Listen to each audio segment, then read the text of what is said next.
ఏపీలో వైసీపీ అధికారం కోల్పోయిన తర్వాత నేతల వలసల నేపథ్యంలో అధినేత జగన్ కీలక నిర్ణయాలు తీసుకుంటున్నారు. ముఖ్యంగా పార్టీని క్షేత్రస్థాయి నుంచి ప్రక్షాళన చేసుకుంటూ వస్తున్న వైఎస్ జగన్ ఇవాళ మరికొన్ని నిర్ణయాలు ప్రకటించారు.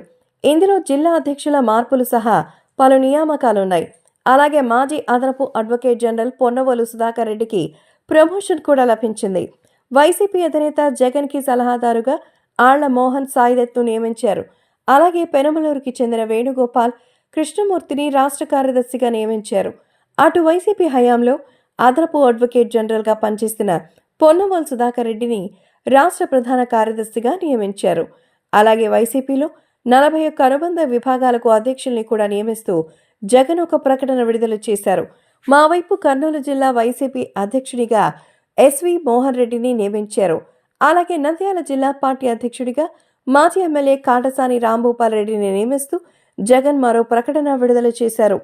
రాష్ట్రంలో వైసీపీ ఓటమి పాలయ్యాక జరుగుతున్న ఈ నియామకాలతో పార్టీలో జవసత్వాలు నింపేందుకు జగన్ ప్రయత్నిస్తున్నారు. ముఖ్యంగా వచ్చే 5 ఏళ్ల పాటు పార్టీ నిలబడతారని భావిస్తున్న ఆర్థికంగా బలవంతులైన వారిని ఎంపిక చేసినట్టుగా తెలుస్తోంది. అలాగే కూటమి ప్రభుత్వంతో సై అంటే సై అనే నేతలను జగన్ ఎంపిక చేస్తున్నారు. తద్వారా 5 ఏళ్ల పాటు క్యాడర్లోనూ పాజిటివ్ ఫీల్ నిలబెట్టాలని భావిస్తున్నారు.